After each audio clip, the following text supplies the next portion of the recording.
Hello, I'm Laura McHarrie at The Hidden Edge with another tea break tip on how to use business models and tools to help you manage your growing business. Today, we are looking at the relationship between effectiveness, efficiency, and productivity.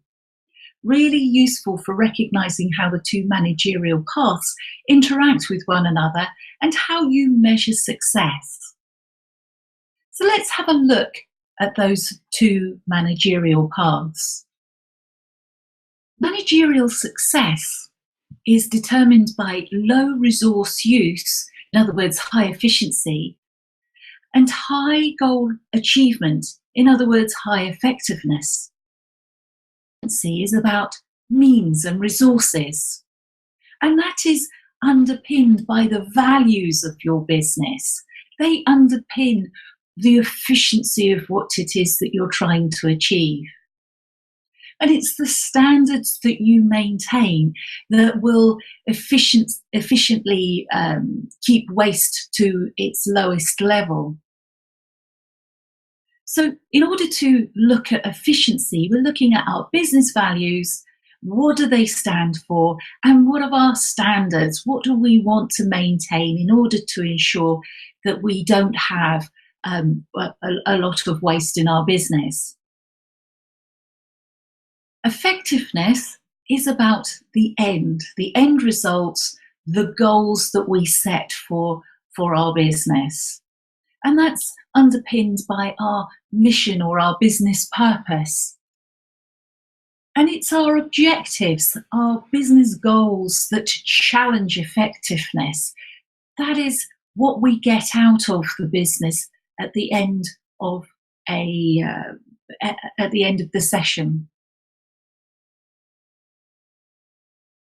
Efficiency is determined by the amount of time, money, and energy, in other words, the resources that are necessary to obtain certain results.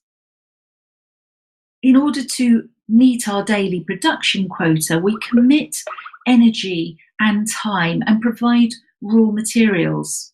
So if we are able to meet our daily production with less energy and fewer operators, we have operated more efficiently. Effectiveness is determined by comparing what a process can produce with what they actually produce. Therefore, effectiveness does not really tell us anything about the efficiency, the amount of resources that we have to commit in order to obtain that output. If we are successful in producing more good products in the same period of time, effectiveness will actually increase. But it is a valuable discussion point to determine whether there's actually customer demand warrants the increase in production that you're able to deliver. The efficiency ratio, therefore, is the resources needed to execute a process. The effectiveness ratio is between the actual and the theoretical input. Productivity is the ratio between efficiency and effectiveness. Productivity is determined by looking at the production obtained, the effectiveness, versus the invested effort in order to achieve the result, the efficiency. In other words, if we can achieve more with less, then productivity increases. And this is the product or one of the productivity ratios. Productivity measures the use of one or more inputs. A common example in economics is the labour productivity, usually expressed as an output per hour, as in this case. At the company level, typical partial productivity measures are such things as materials and energy per unit of production too. The important thing is that Goldratt defines is productivity as the extent to which a company generates money. The goal of producing is therefore not to reduce expenses, but to generate as much money as possible. So how much productivity improvements is actually possible? Most striking when looking at traditional approach to improvement is that the focus is almost exclusively on efficiency.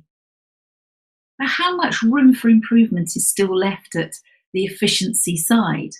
And does it make sense to reduce another member of staff or to put pressure on the buyers to negotiate even more competitive prices? So in this case, we're looking at the productivity ratio. Very simply, efficiency is the number of items produced divided by the number of hours worked. For example, we have 3 websites delivered at £1,500. It gives us an income of 4,500. In order to produce those, it took 92 hours, and that gave us an average pound per hour of 49.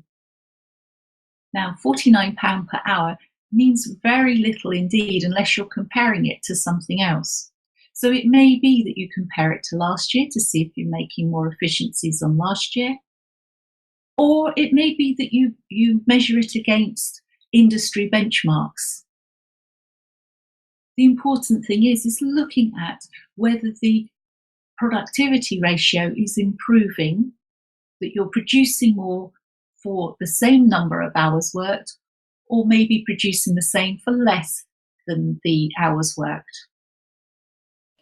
Managing solely by keeping the costs down, you run the large risk of saving pennies per product, but losing many pennies or pounds due to rework, quality losses. And so sometimes penny wise means pound foolish. So anyway, have a go at the templates, have a look at your own productivity ratios, download the templates from the Hidden Edge website, and whilst you're there, do share your stories of how the productivity ratio has worked for you in your business. So that's it from me. Until next tea break time, enjoy.